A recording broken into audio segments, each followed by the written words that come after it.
받았지만 이런 특별한 박수는 처음 받아봅니다. 오늘 오후에는 강의식 설교를 하겠습니다. 그래서 여기 앞에 있는 보드판과 또 스크린을 통해서 교학교 선생님이 된다는 그것의 성경적인 원리를 한번 점검해서 내가 잘 하고 있다면 여러분 내가 잘 가고 있구나, 지금 붙들고 있는 것을 계속 실천하시면 되고요. 오늘 들으면서 혹시나 내가 이 부분 놓쳤구나 라는 부분이 있으면 그 부분은 이제 내가 신경 써서 회복해야지, 고쳐봐야지 라고 결단한다면 그게 하나님의 여러분을 향한 음성이 될 줄 믿습니다. 오늘 말씀을 보면요, 그리스도 안에서 1만 스승이 있는데 아버지는 많지 않대요. 근데 우리의 스승 되신 예수 그리스도가 우리에게 보이신 모습은 양을 위해서 목숨을 내어주는 아버지의 마음이었다는 거죠. 그러기 위해서 우리가 교회학교 선생님이 된다는 것, 여기서 교회학교 선생님이라는 말은 그 대상자가 우리 아이들이건 혹은 그 대상자가 우리 성인 중에서 이제 예수를 알기 시작하는 자들에게 있어서 영적 아비 역할을 해야 되는 우리 구역장, 또 영적 리더, 팀장 모두에 해당되는 얘기입니다. 그런 의미에서 오늘 이 교회학교 교사 오답노트 다시 쓰기는 이건 교회학교 선생님들만을 향한 얘기가 아니고요, 하나님의 말씀으로 누군가의 영적 아비가 되는 자들 모두에게 해당되는 얘기입니다. 그런 의미에서 우리가 성경에서 말하는 가장 기본적인 사항들을 정말 예수 닮은 교사여 왔는가 라고 하는 걸 점검받고 또 그 안에서 우리가 변화되는 귀한 시간 되기를 간절히 소원합니다. 우리 옆에 있는 우리 성도님들과 이렇게 인사 나누겠습니다. 주님 닮은 교사 됩시다. 인사 나누겠습니다.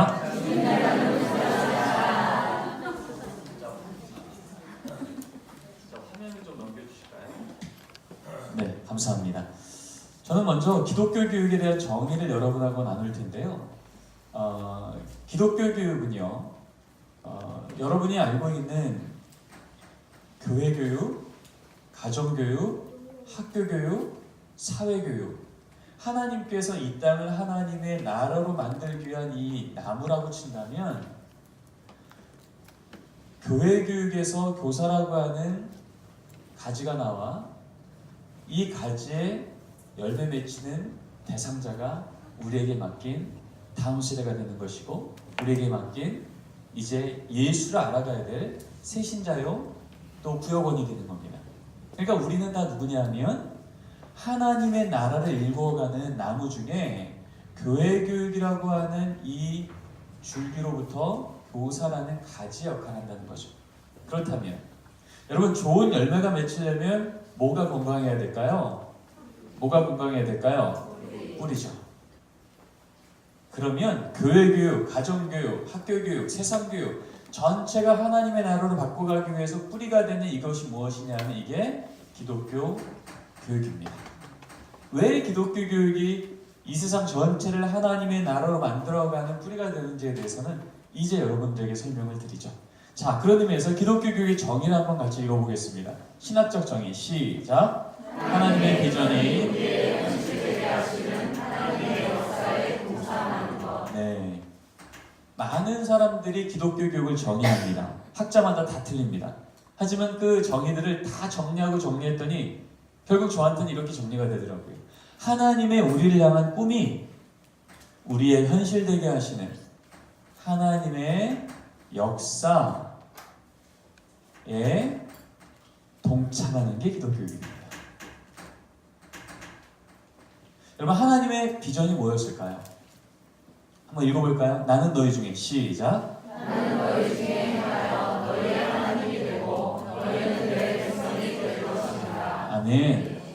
하나님께서 창세기 때부터요, 낙원의 에덴 동산에 살 때 범죄하여 그들을 내어보낼 수밖에 없었던 그때부터 창세기 3장 15절만 봐도 하나님께서 일관적으로 선언하신, 너희들이 죄악으로 인하여서 나로부터 떠나가지만 나는 너희들을 향한 꿈이 있다, 비전이 있다.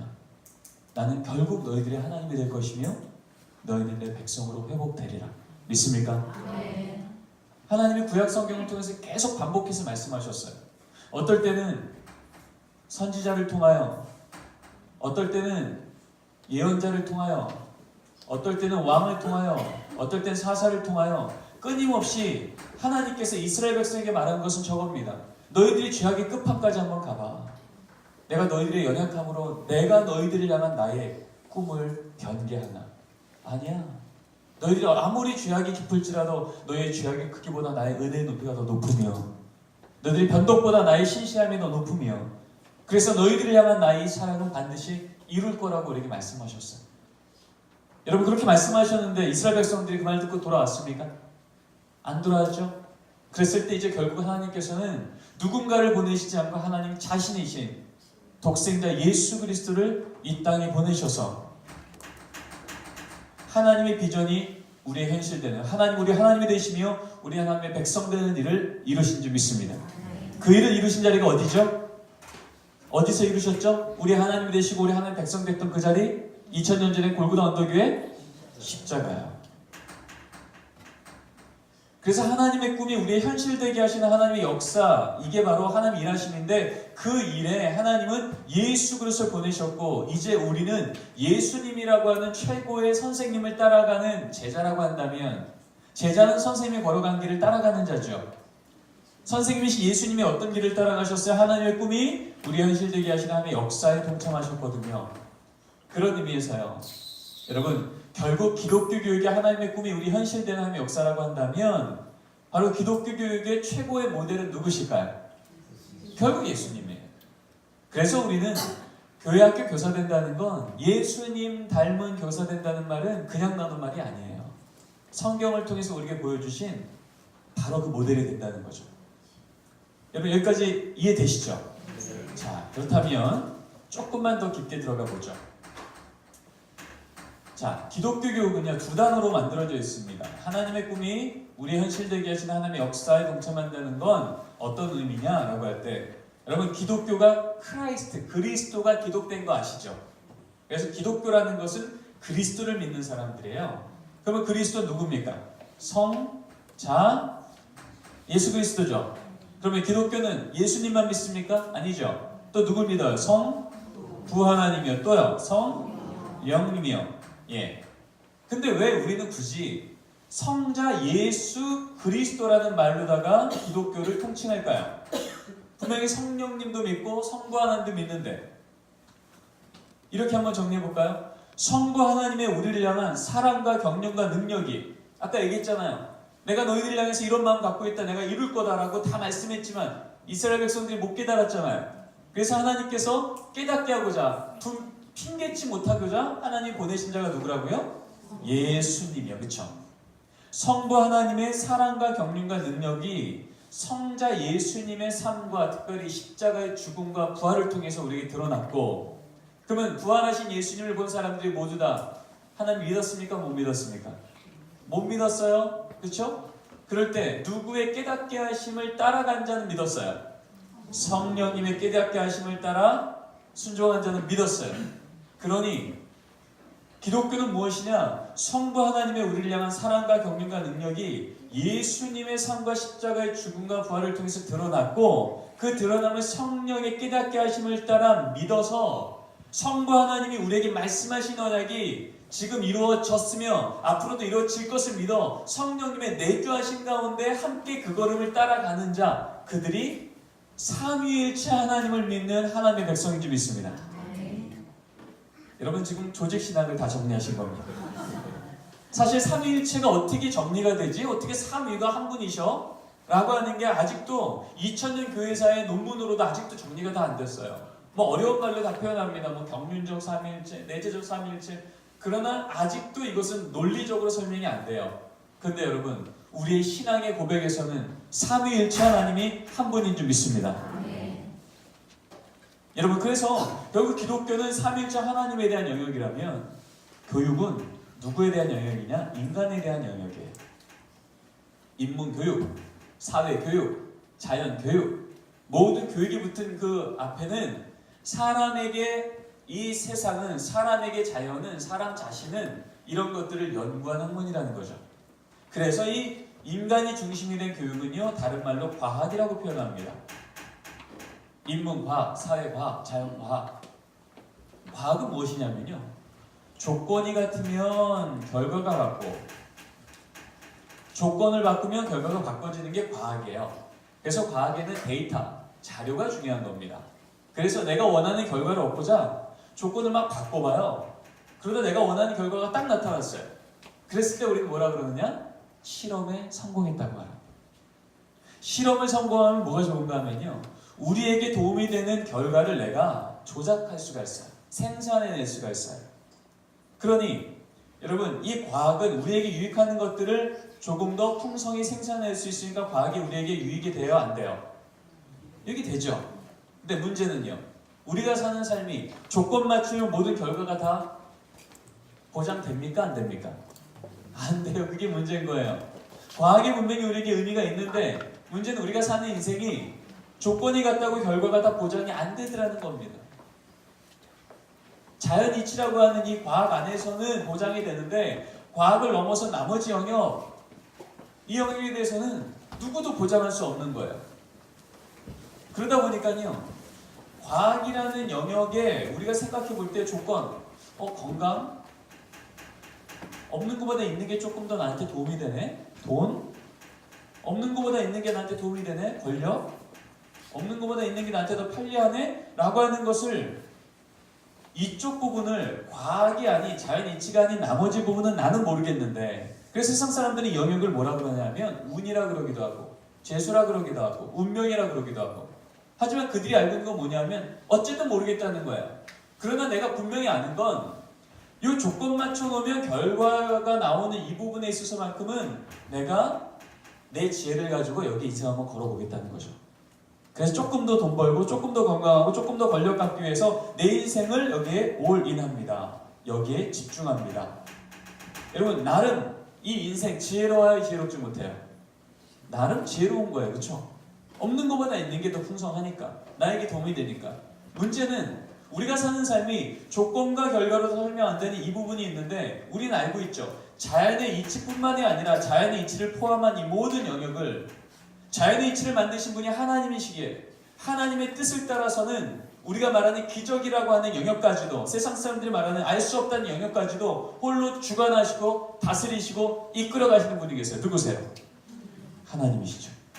믿습니까?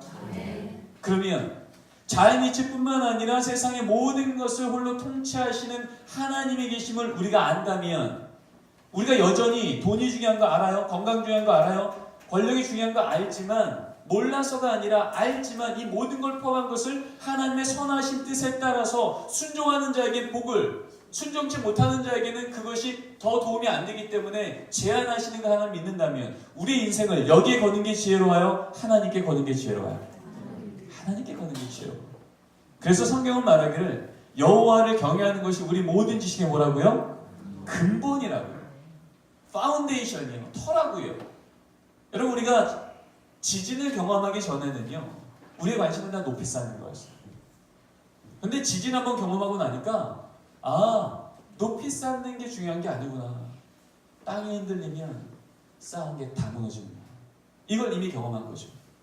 우리는 알게 된 거예요. 이게 중요한 걸 모르는 게 아니라 중요한 걸 알기에 이것까지 홀로 통치하시는 주관자가 하나님이신 것을 믿을 때 우리는 여기에 인생 걸지 않고 여기에 인생 걸더라는 거죠. 그래서 이것을 우리는 믿음의 신비라고 표현합니다. 여러분, 신비라고 하는 이 단어가 미스테리움이란 단어인데, 이 단어에서 라틴어 미스테리움에서 영어 세크라멘트가 왔고요. 세크라멘트가 우리 한국말로 뭐라고 하냐면 성례라고 합니다. 우리 개신교의 성례가 두 개 있습니다. 뭐가 있을까요? 그렇죠. 성찬과 또 하나 뭐요? 세례요. 그렇죠. 우리 목사님께서 이 앞에서 세례식을 집례한다고 생각해 보세요. 여러분, 세례식 집례할 때 여러분의 관심이 지금 저 세례에 쓰는 저물이 삼다술까? 에비앙일까? 관심 있으세요? 없으시죠? 왜냐하면 이것은 신비의 영역이지 과학의 영역이지 않은 것을 우리가 알고 있기 때문이에요. 조건에 따라서 이 물이 어떤 물이냐에 따라서 세례의 능력이 나오는 게 아니잖아요. 그 능력은 어디서 나오느냐 하면 이 물을 통하여 하나님의 의례를 따라 믿음 갖고 나아갈 때 이 물을 통하여 우리의 죄를 씻으시고 하나님의 가족 가운데 우리를 인치신다는 것을 믿는 믿음 가운데, 그 믿음이 이 결과를 주관하지 조건이 주관하지 않는 것을 믿기에 그것은 신비가 되는 줄 믿습니다. 이게 믿음의 영역이라는 거예요. 여러분 성만찬 어떠세요? 빵과 잔을 받았어요. 빵을 딱 받았는데 이거 내가 좋아하는 파리바게뜨. 그런 사람 있어요 없어요? 없어요. 이거 내가 좋아하는 웰치인데. 그런 사람 없어요. 왜냐면 내가 좋아한다고 결과가 더 강력해지고 내가 안 좋아한다고 하는 게 아니에요. 그런데 신앙이 타락하면 어떻게 되냐면 신앙이 타락할 때 나오는 증세는 우리의 신비 하나님만 주관하는 영역을 자꾸 과학으로 여겨요. 내가 1시간 기도보다 1시간 50분 기도하면 50분어치 더 하나님이 내 말 잘 들어줄 것 같고 자꾸 과학 안에 조건 넣고 방정 시간에 하나님의 역사를 제한한단 말이죠. 그러니까 자꾸 거기에 뭐가 드러나? 나의 의가 드러나는 거야. 내가 한 어떤 행동이 하나님 앞에 원망이 되는 거라고요. 이만큼 애썼는데 하나님 왜 가만히 계세요? 이렇게 나온다는 거죠. 그건 처음부터 하나님을 알지 못하는 자가 믿음 없는 자의 모습이에요. 그래서 성령 세례는요. 그 어원 자체가 미스테리움, 신비라는 겁니다. 자 그렇다면 여러분 하나님에 대한 영역과 신비에 대한 영역, 인간에 대한 영역과 과학에 대한 영역이 만나는 게 편해요? 불편해요? 편해요? 불편해요? 불편하죠. 근데 왜 이 두 불편한 관계가 만나서 기독교 교육이라고 하는 하나님의 비전을 우리 현실되게 하신 역사되게 하셨을까요? 아까 얘기했잖아요. 모델이 누구라고요? 예수님이요. 예수님이 누구예요? 참 신이자 참 인간 아니셨습니까? 맞습니까? 이게 니케아 회의에서 결정이었고 콘스탄티노플에서 확인이었고 우리가 고백하는 사도신경의 믿음의 가장 큰 기둥이잖아요. 하나님은 우리를 구원하시는 하나님의 뜻 때문에 참 신이자 참 인간으로서 이 땅에 오신 한 분의 하나님으로 우리에게 고백되잖아요. 맞습니까? 예수님이 모델이라면 이 예수님의 모델 따라가는 바로 이 영역, 참 신으로서 우리에게 보이신 은혜의 영역과 참 인간으로서 보이신 하나님의 응답의 영역, 이 두 영역이 만난 자리에서 무엇이 이루어졌는가? 아까 말했던 십자가 사건이 이루어졌다는 거예요. 우리가 교사된다는 것은 바로 이 걸음 따라가는 겁니다. 하나님께서 예수님을 통해서 보이신 은혜의 영역이 뭡니까? 여러분 은혜가 뭐예요? 내가 받을 만한 가능성이 몇 프로 있을 때 받는 게 은혜예요? 그쵸? 0%죠? 내가 한 게 있어서 받으면 그것은 우리는 은혜라고 그러지 않아요. 그거는 우리는 보상이라고 합니다. 내가 한 게 있는 게 조금 더 많아요. 한 2배쯤 헌금했고요. 한 2배쯤 헌신했고요. 그러니까 이번 주는 내가 기도하는 건 2-3배쯤 하나님이 역사해야 될 것 같아요. 안 그러면 합당치 않은 하나님인 것 같아요. 그럼 그 사람은 하나님의 은혜를 뭘로 착각하는 걸까요? 이제는 보상도 아니에요. 이제부터는 거래입니다. 거래하는 거예요. 하나님 두고. 이건 결코 하나님께서 성경을 통해서 말하는 게 아닙니다. 은혜는요. 우리가 아직 죄인 되었을 때 하나님과 우리 사이의 가능성이 전혀 없었을 때 오직 우리를 향한 하나님의 무차별적 사랑, 무조건적인 용서, 우리를 향해서 십자가에서 죽으사 우리를 향한 하나님의 은혜를 드러내신 하나님의 그 사건을 우리는 은혜라고 말하는 줄 믿습니다. 그래서 은혜는요. 나로부터 나오는 게 아니라 하나님의 선물인 거예요. 그래서 예수님은요. 이 은혜를 우리가 제대로 깨닫지 않고는 주님의 십자가의 사건을 보여줘도 그들은 그것을 원망하는 사건을 할 것을 아셨기에 로마서 말씀, 고린도전서 말씀처럼. 그래서 예수님은 은혜의 극치인 십자가 사건을 경험하기 위해서 마태복음으로 보면 21장에 입성을 하십니다. 입성하셔서 일주일 안에 주님은 죽으시고 부활하시는데요. 그 은혜의 절정을 가시기 바로 전에 마태복음 20장을 보면 한 가지의 예를 드십니다. 천국은 이와 같으니. 여러분 잘 아시는 얘기예요. 포도원 품꾼의 비유죠. 아침 9시, 12시, 오후 3시, 오후 5시에 6시가 되어서 정산을 합니다. 어떻게 되죠? 일한 시간만큼 품삯을 주나요? 아니면 똑같이 주나요? 똑같이 주죠. 여러분 이 사건이 여러분에게 어떤 사건이에요? 천국의 사건이에요? 부당한 사건이에요? 네. 입은 천국인데 마음은 좀 그쵸? 노동법 위반 같지 않습니까? 여러분 만약에 이게 부당한 사건이다라고 말한다면 지금 나는 몇 시에 왔다고 생각하는 거야?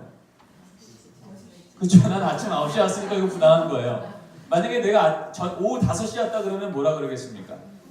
집에 돌아가서 그쵸? 한 게 없는데 다 받았다 그러겠죠. 예수님이 왜 이야기를 하면서 천국은 이와 같다고 말했을까요? 우리는 다 몇 시에 온 사람인 것을 깨달으라는 겁니까?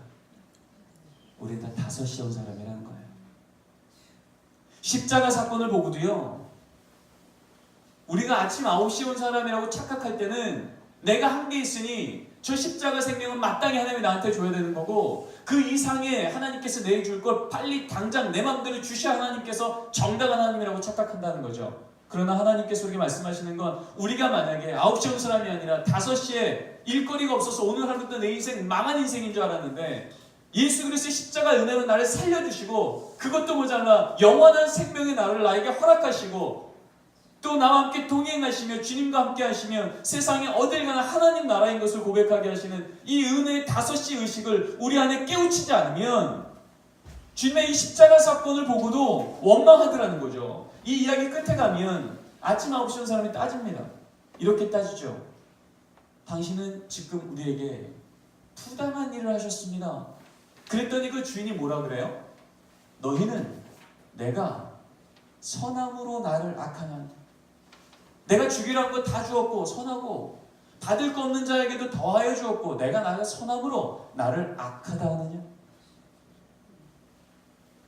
지금 주님께서 우리에게 그 얘기하는 거예요. 내가 이제 올라가서 십자가 사건을 통해서 너희들에게 받을 수 없는 영원한 생명과 하나님의 은혜와 그 자녀됨과 모든 복을 줄 터인데, 그 십자가 사건 앞에서도 너희들이 만약에 부당하다고 말할 거라면, 아니 내가 30년 예수 믿은 우리 가정과 이제 막 예수 믿는 가정을 어떻게 하나님 똑같이 복 주세요? 이건 말이 안 되잖아요 말하는 하나님의 철저한 하나님의 무조건적 사랑의 이 은혜를 내가 한 무언가로 착각하는 자가 된다면 너희들 저 십자가 사건을 보고도 원망할걸?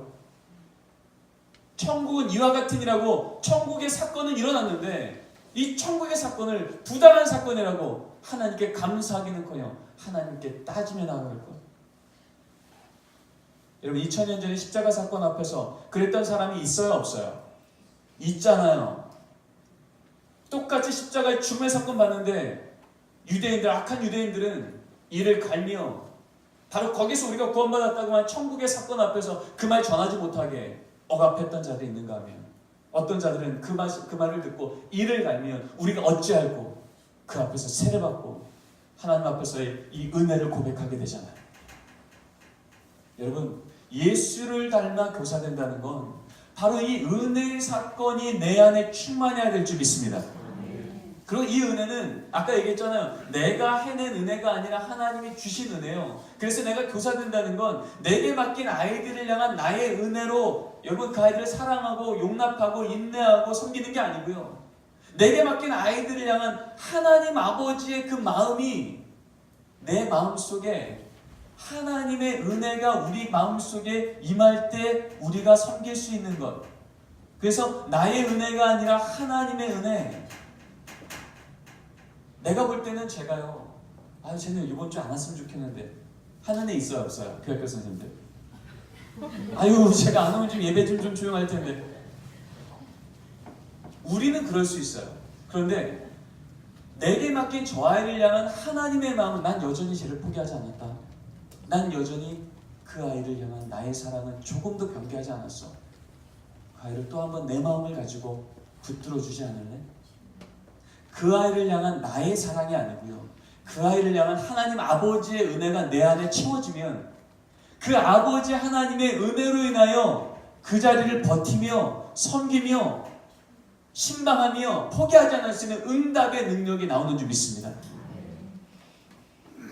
여러분 예수님조차 그랬는데, 여러분 십자가에서 예수님 그러셨잖아요. 엘리 엘리 라마 사박다니. 무슨 뜻입니까? 나의 하나님 어찌하여 나를 버리셨나?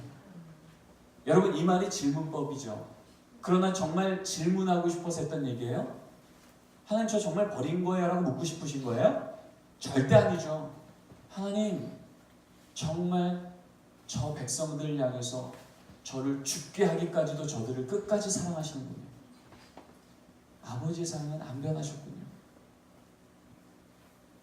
여러분 예수님이 겟세마네 동산에서 하나님이 할만하시거든 이제는 좀 피해 주시고 아버지의 뜻이라면 나로 감당케 하소서. 이 말이 뭘까요? 하나님 저 두렵습니다.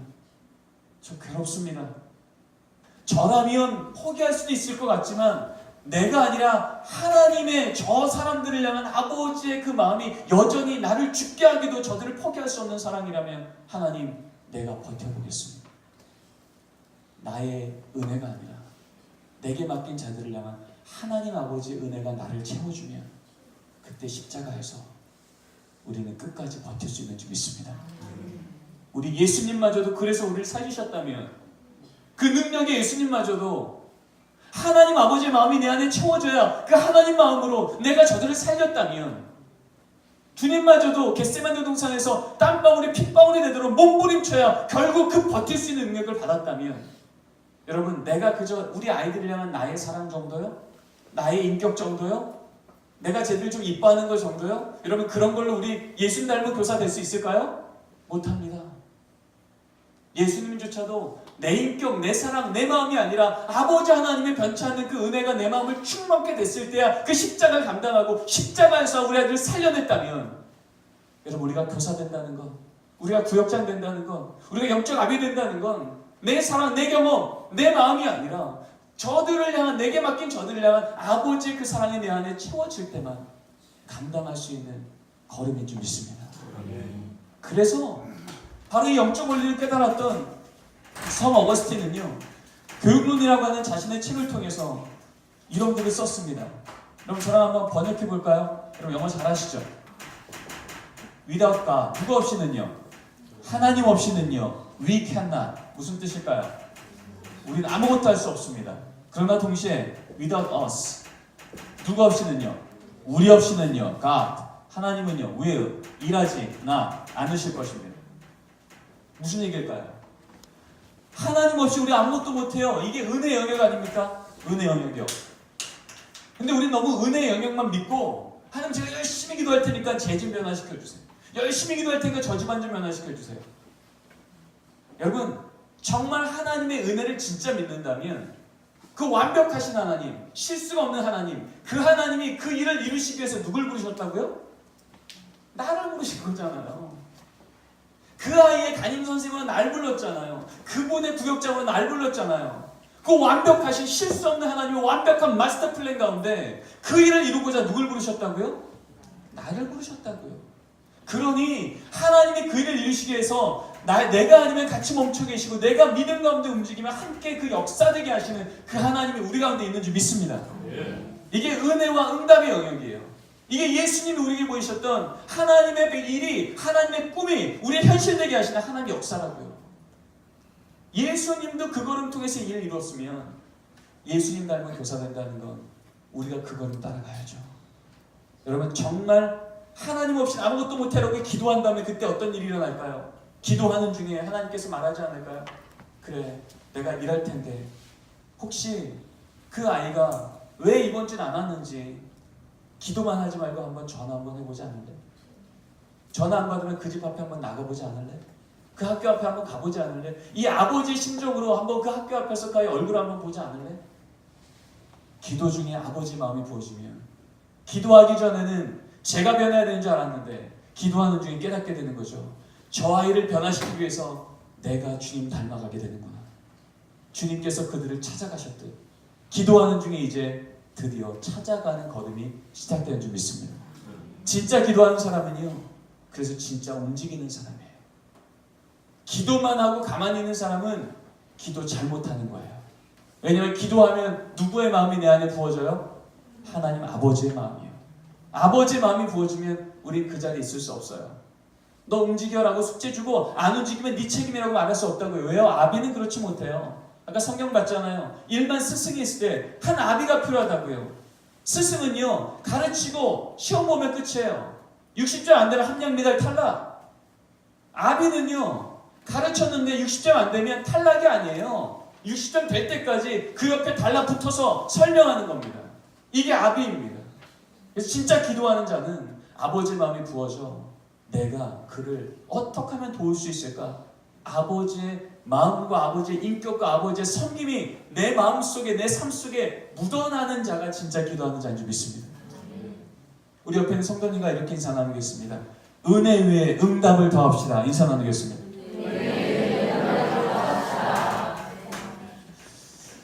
자, 나머지는 이거 화면 보면서 좀 하겠습니다. 자, 그 다음 장 넘겨주시죠. 자, 그래서요, 우리가 은혜 위에 응답을 더한다는 것은 과연 어떤 걸 얘기하는 걸까 지금까지 설명한 거는요 신학적인 설명이에요. 그런데 이 신학적인 설명이 우리에게 구체적인 교육적인 설명이 되려면 여기 세 가지의 실천사항을 한번 점검해 보자는 거예요. 나는 정말 하나님의 은혜를 의지하여 응답하는 교사인가를 점검해 보자는 거예요. 자, 기독교 교육은요 첫 번째 기독교를 교육하는 겁니다. 아까 기독교가 뭐라고 했어요? 누구라고요? 삼위일체 하나님이라고요. 삼위일체 하나님에 대한 영역이 기독교예요. 그러면 기독교를 교육한다는 건 뭔 얘기할까요? 하나님에 대한 지식을 전한다는 얘기겠죠. 우리가 교사 된다는 건 그거예요. 기본적으로 내가 하나님이 누구신지를 설명할 수 있어야지 교사예요. 근데 여러분 여기 하나님이 누구신지에 대한 설명이 뭘까요? 이스라엘 역사 이야기일까요? 아니겠죠. 예를 들면 이런 겁니다. 여러분 다윗과 골리앗 이야기 오늘 아침에 설교 시간에 있었는데요. 여러분이 다윗과 골리앗 이야기로다가 아이들에게 설명을 잘했습니다. 그러고 나서 아이들이 말을 잘 들었어요. 떠들지도 않고. 그래갖고 기도하고 이제 다 끝냈습니다. 성경 공부를. 그리고 집에 간 아이한테 묻습니다. 얘들아 오늘 다윗과 골리앗 이야기 주인공 누구니? 뭐라 그럴까요? 다윗이요. 그렇죠? 어떤 골리앗이요. 그런 순간 여러분은 성경 공부 망하신 겁니다. 여러분 기독교를 교육하셨어요? 다윗을 교육하셨어요? 여러분 다윗을 교육한 거예요? 기독교 교육한 거 아니에요. 우리는 믿음으로 가르치죠. 얘들아 하나님 함께 하시니까 골리앗이 작은 돌멩이로도 쓰러지네. 믿음이 중요해 라고 우리는 알고 있지만 우리가 아이들한테 전한 건 뭐예요? 다윗이에요. 다윗이 던졌고 다윗이 용감했고 다윗이 승리했고. 여러분 그 이야기에 우리 아이들이 은혜 받을 수 있을까요? 없어요. 다 알고 있는 얘기, 지루한 얘기.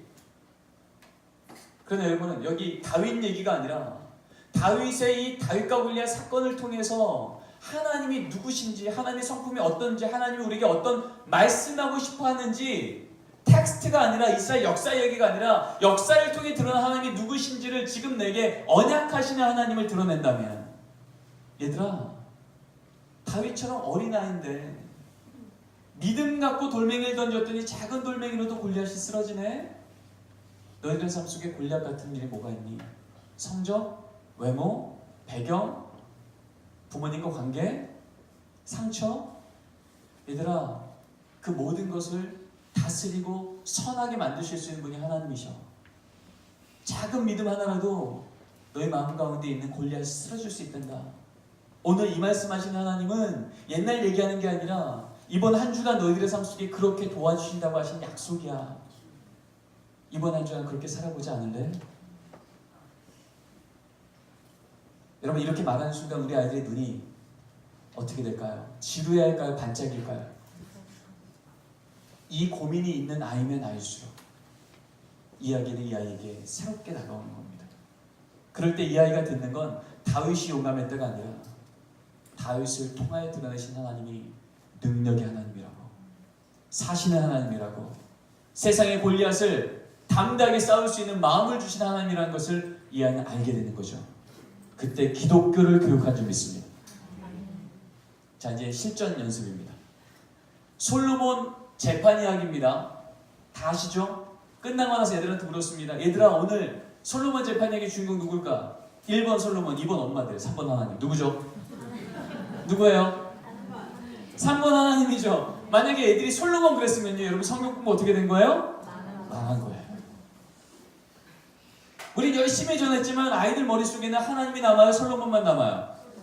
그건 여러분 기독교 교육한 게 아니에요. 솔로몬 교육한 거예요. 여러분 역사 이야기를 전해 역사 선생님은 아닙니다. 그 역사를 통하여 드러난 하나님이 누군지를 가르쳐 줄 사람들이라고요.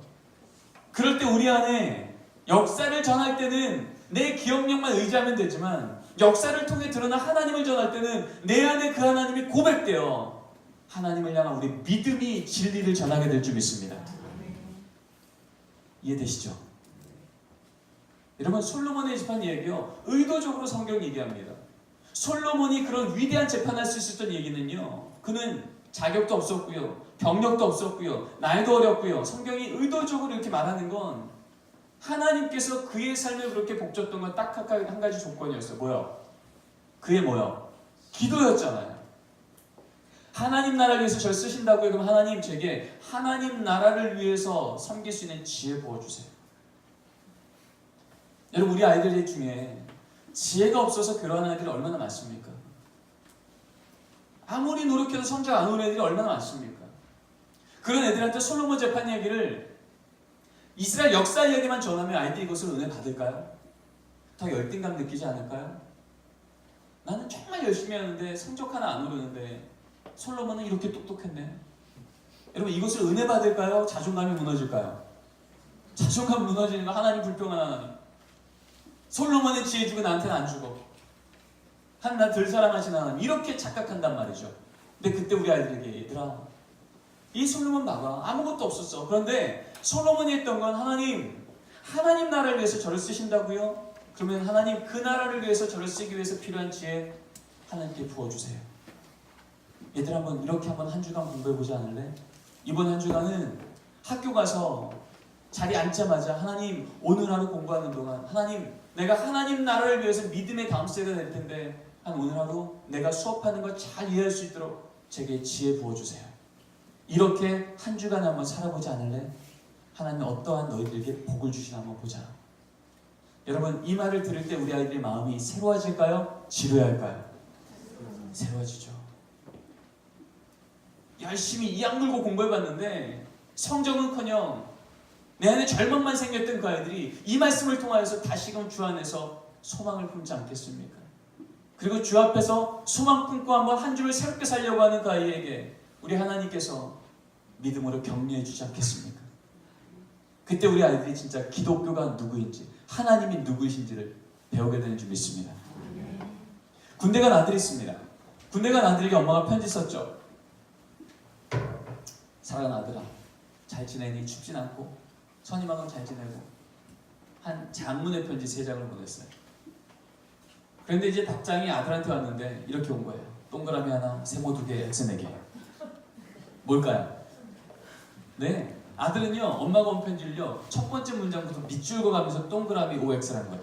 잘 지내니? 좀 피곤해, 세모 하나. 선임하고 잘 지내니? 불만 많아, X 하나. 열심히 밑줄 쳐가면 정확한 정답을 다는 거예요. 그리고 동그라미 세모 X하고 밑에 PS, 엄마 10만 원만. 여러분, 이 편지를 받은 엄마가 어떻게 생각할까요? 이 아들이 내 편지 잘 읽은 거예요? 못 읽은 거예요? 못 읽은 거예요. 엄마가 하고 싶은 얘기는 아들아 사랑해, 기도하고 있어, 힘내, 이거잖아요. 이 아들이 이것을 들었으면 한 줄이면 돼요. 엄마 감사해요, 저도 힘낼게요, 기도할게요. 이거면 충분한 이답인데 이 아들은요, 밑줄 그어가며 답을 달았지만 결국 글자는 봤지만 엄마의 마음은 전혀 읽지 못한 거예요. 여러분, 이 성경책이 뭡니까? 우리를 향하신 하나님 아버지의 사랑의 편지 아닙니까?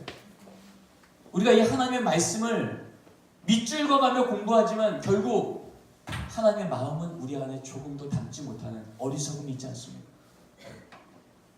다윗과 골리앗 얘기, 엘라 골짜기에서 40일간이나 희롱당하며 지식은 다 채워갔는데 결국 다윗과 골리앗 이야기를 들어도 조금도 하나님에 대해서 소망도 기쁨도 기대도 안 생기는 성경 공부라면, 여러분, 이것은 성경 공부를 잘못한 겁니다. 여러분, 성경을 글자로 아는 거예요. 여러분, 글자가 아니라 성경은 활자인 줄 믿습니다. 살아서 지금 내 심령 가운데 내게 그 하나님을 다시 한번 선언해 주시며 언약해 주시며 그 하나님으로 내 삶을 이끄시겠다고 말씀하신 하나님 앞에 저도 그거 믿어요. 아멘 할 수 있는. 그래서 기독교를 교육받는 동안 지식만이 들어가는 게 아니라 지식을 통하여 내 심령이 하나님을 알아가는 기쁨이 채워가는 줄 믿습니다. 여러분, 기독교 교육은 기독교를 교육하는 거예요. 두 번째는 뭐예요? 주체론을 읽겠습니다. 시작. 기독교가 교육하는 거예요. 기독교를 교육하는 것만이 아니고요, 기독교가 교육하는 거예요. 기독교가 뭐라 그랬어요? 하나님이라 그랬죠? 삼일체 하나님이요. 그러면 기독교 교육은 누가 교육하시는 거예요? 하나님이 교육하시는 거예요. 여러분이 교회학교 선생님으로, 구역장으로, 팀장으로 내게 맡긴 자들을 양육하지만 여러분의 입을 통해서, 여러분의 준비 통해서, 여러분의 헌신 통해서 하지만 결국 누가 하는 거예요? 여러분이 하는 거예요? 하나님이 하시는 거예요? 맞습니까? 근데 왜 우리는 내 생각만큼 안 하면 성질도 나고 내 생각만큼 안 변하면 화도 나고. 여러분, 결국 지금 내가 하나님이 하신다고 믿는 거예요? 내가 하고 있는 거예요? 내가 하고 있는 거예요. 그러니까 내 마음대로 안 되고 화가 나는 거예요. 내 뜻대로 안 되고 화가 나는 거예요. 우리 머리로는 지금 하나님이 하신다고 믿어서 내가 교사도 하고 팀장도 하고 다 하지만 결국 내 맘대로 안 될 때 내가 화가 난다면, 내 맘대로 안 될 때 내가 못 참는다면 그건 내가 하는 거죠. 성경은 말합니다. 다음 세대를 태어나게 할 때마다 대조적인 사건이 있어요. 여러분, 아담이 낳은 아들, 첫 번째 아들 누굽니까? 가인이죠. 성경은 말합니다. 아담이 가인을 할 때 이렇게 말합니다.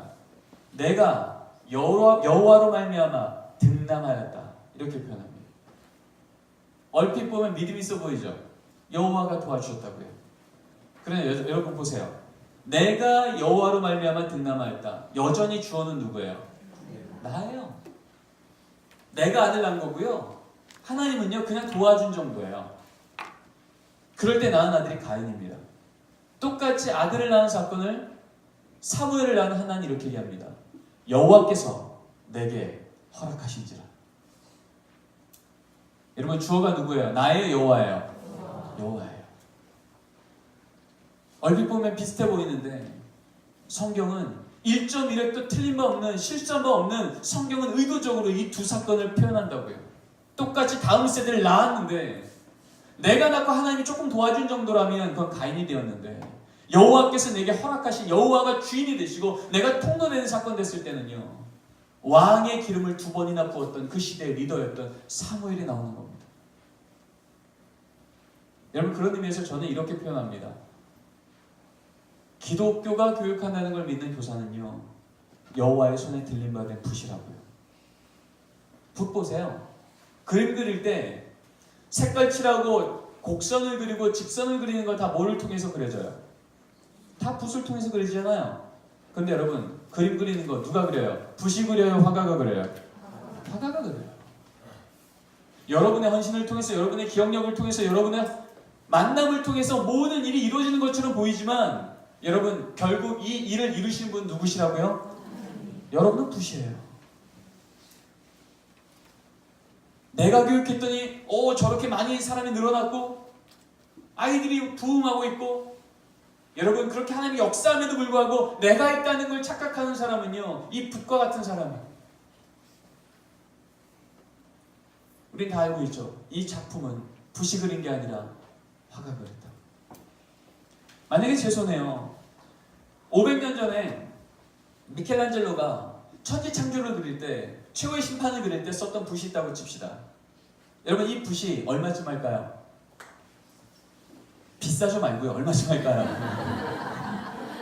얼마쯤 할까요? 50억? 조금 더 하지 않을까요? 그렇죠? 값을 못 매길 정도로 비쌀 거예요. 그 이유가 뭘까요? 이 붓에 붓끝이 살아있어서요? 몸통이 견고해서요? 아니에요. 이것이 값을 못 매길 정도로 비싼 이유는 이것 자체의 능력이 아니라 이것을 들고 쓰신 그 위대한 화가의 가치만큼. 여러분 우리가 교사 된다는 것, 우리가 쓰임받는다는 것, 오늘 우리 민 목사님께서 광고할 때 그 얘기하셨죠? 내 능력을 하는 게 아니라고요. 여러분 우리가 하나님 손에 들림받은 붓이 될 때 내 능력과 상관없이 하나님의 가치만큼 우리는 세상이 존귀한 가치로 하나님께서 칭찬받게 하실 줄 믿습니다. 여러분 이 위대한 역사에 초청받는 일이라고요. 여러분 오병이어 사건 기억해 보십시오. 오병이어 사건에 그 놀라운 일이 일어날 때 여러분 무엇으로 썼어요? 아까 우리 교사분들 헌신 그 봉헌 찬양할 때도 2절에 나왔죠. 작은 뭐와 뭐요? 작은 떡과 물고기를 주님께 드렸을 때 주께서 일하셨잖아요. 그렇죠? 여러분 그 위대한 일 하나님이 떡과 물고기 없으면 못하세요? 아니에요. 돌들로도 찬양케 하시고요. 없던 것도 만드신 하나님인데 왜 작은 떡과 물고기를 받으셨을까요? 왜요? 하나님이 그 놀라운 역사에 작은 소년을 껴주신 거예요. 작은 소년의 떡과 물고기를 그 큰 역사의 한복판에 껴주신 거라고요. 여러분 이 소년이 손해본 걸까요? 영광받은 걸까요? 영광받은 거예요. 우리는 적은 것밖에 갖고 있지 않아요. 그러나 이 적은 것 주께 드릴 때 주께서는 5,000명을 먹인 역사를 이루시는 줄 믿습니다. 이게 기독교가 교육하는 거예요. 그래서 교사하다 말고 애들이 나 안 좋아해요. 애들한테 상처받았어요. 아니 난 안 되나 봐요. 이 말 하시는 순간 여러분은 지금 기독교가 교육한다는 걸 뭘로 착각하느냐? 내 능력으로 하려고 하는 착각이에요. 그 순간 여러분은 나의 빈 공간만큼, 나는 이 일을 못해요가 아니라 빈 공간만큼 하나님 아심에도 불구하고 저를 쓰시죠? 하는 그 은혜 채워주십시오. 하나님 역사하는 자리가 될 줄 믿습니다. 빈들은 하나님의 은혜가 결핍된 장소가 아니라 빈들은 하나님의 은혜로 채워질 장소가 될 줄 믿습니다. 세 번째입니다. 마지막이죠. 가치론이에요. 같이 읽겠습니다. 시작. 기독교 교육은요, 기독교적으로 교육하는 거예요. 기독교적이라고 하는 건요, 세계관을 얘기하는 겁니다. 하나님의 관점으로 그 사건을 보는 거예요. 여러분, 이 땅에 교회가 처음 세워질 때 아직 교회가 세워지지도 않았는데 창세기 2장, 사도행전 2장에 가보면 하나님께서 솔로몬을 통하여, 사도 베드로를 통하여서 2장 17절에 선언 한 가지 하십니다. 뭐라죠? 너희 자녀들은 예언할 것이요, 청년들은 환상을 보고 늙은이들은 꿈을 꾸리라. 여러분, 사람의 관점으로 볼 때는요, 그 사도행전 2장에 있는 그 오순절 성령 강림 사건일 때 세상이 변했어요, 안 변했어요? 변한 거 아무것도 없어요. 여전히 로마의 압제 가운데 예수님은 죽으시고 승천하고 눈에 안 보이고 변한 게 아무것도 없어요. 그런데 그들 가운데 하나님이 일하시기 시작할 때, 초대교회를 세우실 때 하나님 뭐부터 하셨다고요? 기적부터 보이셨어요? 아니면 하나님의 관점으로 세상을 보는 하나님의 비전을 보이셨어요? 비전 보이신 거예요. 여러분, 우리 신성교회가 이제 교회를 새롭게 세우려고 꿈꾸고 있습니다. 하나님께서 우리에게 은행장을 다 채워주셔야지 이 사건 하는 겁니까? 아니면 하나님이 이 일을 통해서 하고자 하는 비전이 우리에게 보이면 그 비전 때문에 그 걸음을 하나님이 채워주시는 겁니까? 전자입니까? 후자입니까? 후자죠. 아까 얘기했잖아요. 기독교 교육은 과학이 아니라니까요. 돈 채워지면, 사람 채워지면, 조건 되면 그때 이루어지는 일이 아니고요. 그건 세상의 사업이에요. 하나님 하시는 일은 그 일을 이루시는 하나님이 신비의 영역이요, 하나님의 뜻이 있음이 확신이 있고 하나님의 일하심이 분명하면 그 하나님의 일하심 때문에 조건과 상황이 아니라 믿음으로 그걸 갈 때 그 조건을 능히 채우시는 하나님을 경험하게 되는 겁니다. 그래서 내 능력으로 채우는 게 아니라 하나님의 능력으로 우리를 쓰시는 걸 경험하는 게 교회인 줄 믿습니다. 기독교 교육은 그것입니다. 하나님의 관점으로 세상을 다시 보기 시작하는 거예요. 여러분, 그런 의미에서 여러분, 교사 선생님들 중에요, 우리 아이들 가르칠 때 정말 말 안 듣는 애들 있잖아요. 인간 신형석으로 이해를 가르치려면 여러분 성질이 나요, 안 나요? 나죠? 보통 나는 게 아니죠? 머리털이 빠지죠? 전 실제로 봤어요. 원형탈모 생긴 선생님 봤어요. 너무 아이가 말을 안 들어하고. 근데 여러분, 그럼에도 불구하고 그게 내가 성질이 안 나는 게 아니라 성질이 나요. 그럼에도 불구하고 기독교가 교육하는 걸 내가 믿을 때, 나를 통해서 예수의 마음이 저 아이를 만지는 걸 믿을 때 우리는 그 아이를 향한 나의 생각이 절망이에요? 그래도 소망을 가져요? 소망 갖는 거예요. 근데 이것이 그냥 일어나는 게 아니에요. 여러분, 기독교적이라고 하는 건요, 기독교는 하나님이잖아요. 하나님이 임하신다는 건 하나님 나라의 증거가 여기에 보여야 돼요. 여러분, 하나님 나라의 증거가 뭘까요? 어둠 가운데 하나님 나라가 임합니다. 어떻게 되죠? 밝아지죠? 싸우는 곳에는요, 화해가 일어나죠? 차별이 있는 곳에는요, 평등해지죠? 그게 기독교적으로 교육한다는 거예요. 하나님의 나라가 임한 특징이 드러난다는 거예요. 예를 들면 이런 거죠. 예수님의 무조건적 사랑에 대해서 막 설명하고 있습니다. 얘들아, 너희들이 어떤 죄를 져도 괜찮아. 주님은 다 받아주셔. 걱정 말고 주님 앞에 나와. 근데 이 아이 계속 떠들어요. 다 어떤 죄를 져도 괜찮아. 근데 계속 떠들어요. 넌 좀 일어나 있어. 계속 얘기해요. 너 어떤 잘못해도 주님이 다 받아주셔. 주님은 차별 없으셔. 그런데 계속 일어나서 떠들어. 너 저 밥 보고 있어. 그러면서 계속 얘기하는 거야. 얘들아, 너희들 어떤 죄를 져도 괜찮아. 교회 오면 돼. 여러분, 저 벽 보고 있는 내가 무슨 생각할까요? 지금 여 선생님이 하고 있는 얘기가, 이 선생님은요, 지금 기독교를 하나님의 성품을 말하고 있는 걸 믿어요. 기독교가 그렇게 걸 믿어요. 내가 하는 게 아버지의 마음으로 말한다고 믿어요. 근데 지금 무슨 얘기예요? 기독교적으로 하고 있어요? 안 하고 있어요? 안 하고 있는 거예요. 지금 벽 보고 있는 아이는요, 적어도 두 개 중에 하나야. 첫 번째, 저 선생님이 말하는 말 어떤 말? 거짓말. 저 말이 진짜라면 저 선생님 나 엄청 미워해.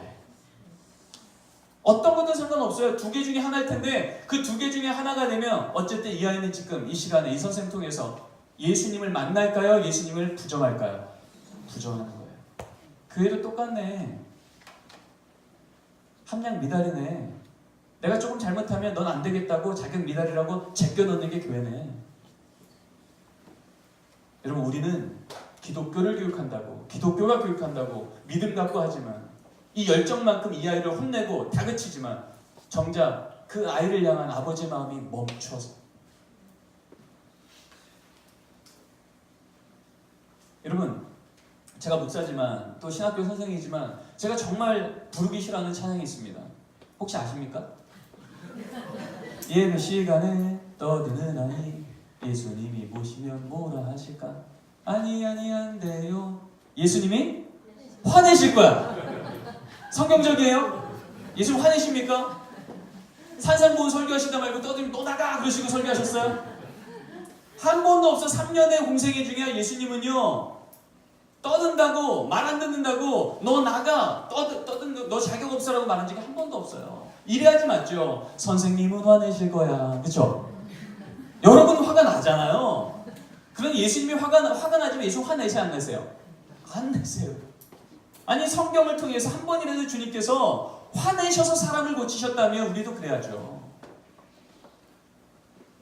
근데 한 번도 그런 적이 없으세요. 아니, 예수님의 제자라면서요. 예수님 따라가는 자라면서요. 근데 예수님이 한 번도 한 적이 없는 것을 왜 우리는 반복하며 왜 예수님대로 하려고 하는데 너가 안 되니라고 말할까요? 우리 예수님은 화 내셔야 될 때마다 하나님은요 답답할 정도로 예수님을 화 안 내게 하셨어요. 이제 몇 시간 뒤면 나를 팔아넘길 가룟 유다를 보고도요, 너 앉을래?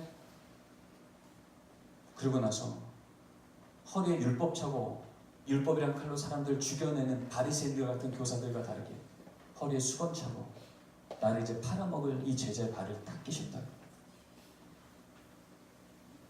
화를 내셔야 될 자리인데 의도적으로 안 내세요. 왜요? 사람은 지적한다고 변하지 않거든요. 여러분, 사람이 혼내서 변하는 거 보셨습니까?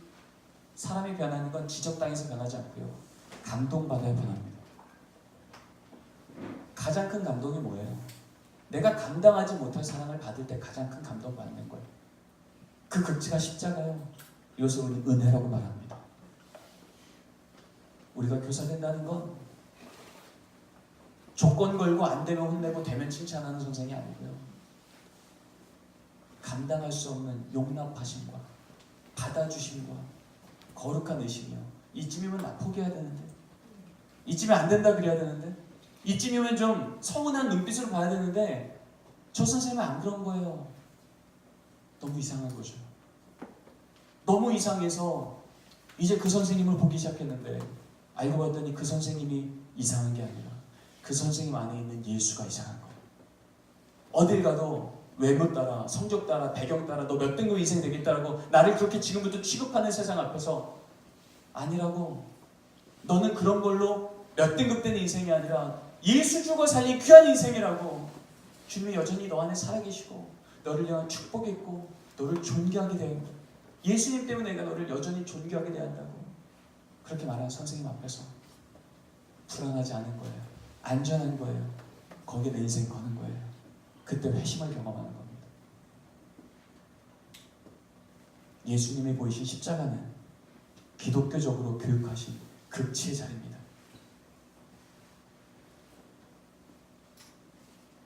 가장 무능력한 십자가의 자리에 가장 전능하신 주님이 달려 죽으신 사건. 왜요? 능력 없어서요? 그거 박차고 일어날 수 없어서요? 십자가에서 내려보라고 말하는 그 말 응답하실 수 없어서요? 아니요. 거기서 못 내려온 이유는 능력 없어서가 아니라 사랑하셔서.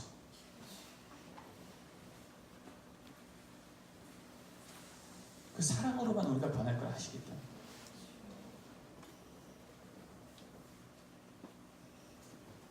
우리가 보일 건 결국 그 주님의 사랑입니다. 오늘도 우리 아이들이 나를 통하여서 예수님의 마음을 느꼈다면, 오늘도 내 얼굴을 통해서 예수님의 얼굴을 봤다면, 오늘도 내 품을 통해서 예수님의 품에 안겨봤다면, 오늘도 내 손을 통해서 예수님의 손을 만져봤다면 여러분은 지금 교회 학교에서 잘하신 거예요. 오늘도 그 사명 잘 감당하신 거예요. 그런데 오늘 아이들 눈에 비친 내 모습이 용납하시고 받아주시고 사랑하신 예수님 모습이 아니라 조금만 잘못해도 혼내고 다그치고 말 안 된다고 허리에 율법 차고 죽여나갔던 율법교육교 살고 바리새인들이었고 2000년 전에 그 괴물 같던 교사의 모습이 우리의 모습이었다면 여러분 우리는 회개해야 됩니다. 하나님 전문가라고 했으나 하나님을 가장 모르고 있었던 그 자들이에요. 그들에게 필요한 건 어떤 지식이 아니라 주님의 그 십자가가 가장 필요한 줄 믿습니다. 여러분 하나님의 그 마음이 우리를 가득 채워 무엇을 해도 주님의 그 사랑이 묻어나는 그 묻어난 사랑이 우리 아이들의 마음속에 우리 아이들의 손 속에 우리 아이들의 눈 위에 그렇게 덮여지는 은혜가 교사로서는 자리자리마다 있기를 간절히 소원합니다. 기도하시겠습니다. 하나님 감사합니다. 우리가 주님을 닮은 교사 되기 원하는데 애쓰고 수고했다고 생각했는데 주님의 말씀 앞에 서보니 주님 닮은 교사이기보다는